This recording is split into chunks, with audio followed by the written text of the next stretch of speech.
मैं यहाँ पर श्याम नारायण पांडे जी की विशिष्ट रचना हल्दी घाटी, जो उन्होंने महाराणा प्रताप और अकबर के महायुद्ध के लिए लिखी थी, उसमें से कुछ कुछ अंश उसके लिए हैं। 10 सर्गों की है वो।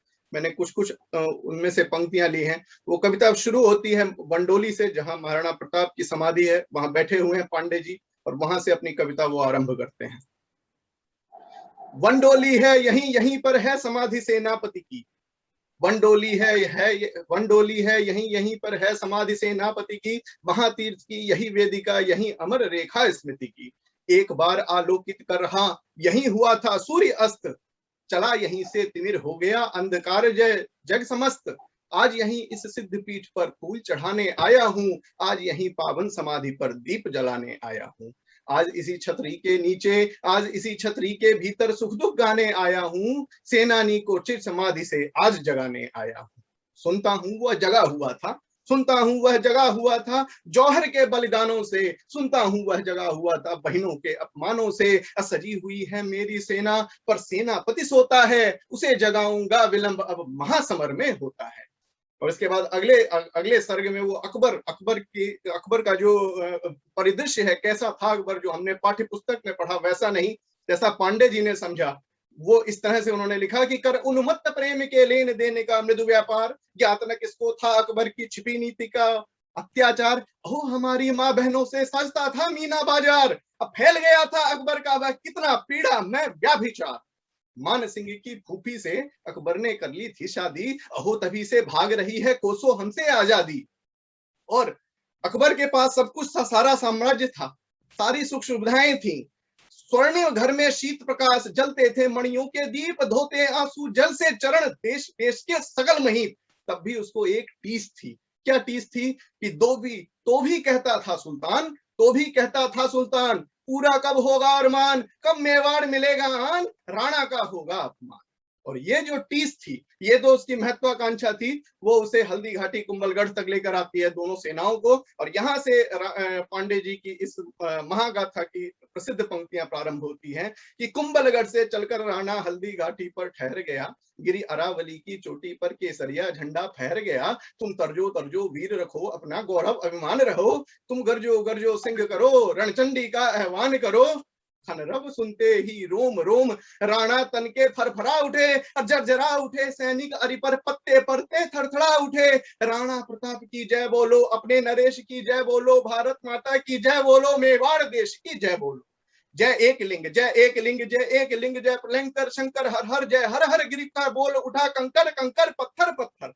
अब देने लगा महाराणा दिन रात समर की शिक्षा, फूंक फूंक कर मेरी वैरी करने लगा प्रतीक्षा।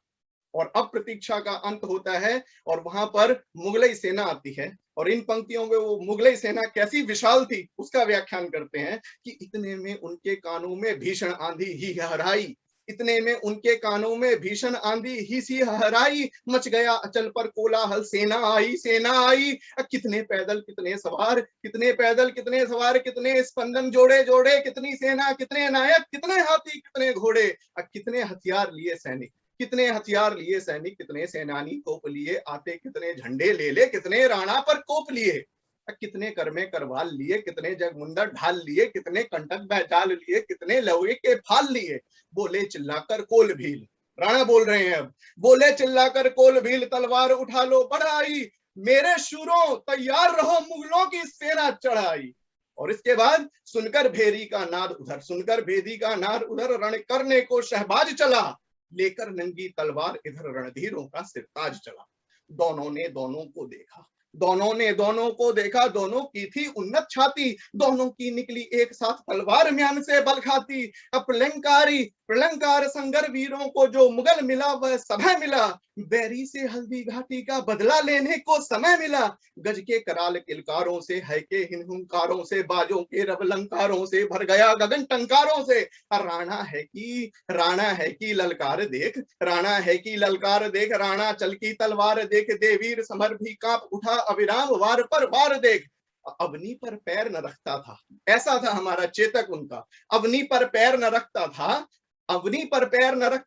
अंबर पर ही वह घोड़ा था, नभ से उतरा अरि भाग चले, चेतक का असली जोड़ा था। अरे दल की 100 आंखों में उस घोड़े को गड़ते देखा, नभ पर देखा, भू पर देखा, उरी दल में लड़ते देखा। वह कभी अचल सा अचल बना, वह कभी अचल सा अचल बना, कभी चपल तर तीर बना, जम गया कभी वह सिमट गया, वह दौड़ा दौड़ा समीर बना।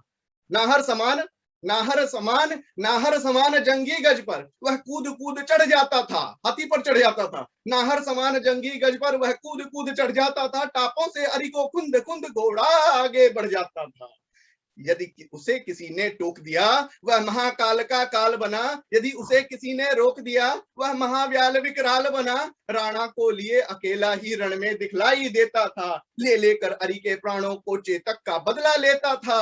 और राणा उसके ऊपर बैठा, कहाँ थे राणा? राणा उसके ऊपर बैठा जिस पर सेना दीवानी थी, अक्कर में हल्दी घाटी वाली वही तलवार पुरानी थी। अब अगली पंक्तियों में राणा के तलवार के बारे में वो व्याख्या कर रहे हैं कि वह बिजली सी चमकी चमचम, वह बिजली सी चमकी चमचम, फिर मुगल घटा में लीन हुई, वह छप छप छप छप करती निकली, फिर चमकी छिपी विलीन हुई।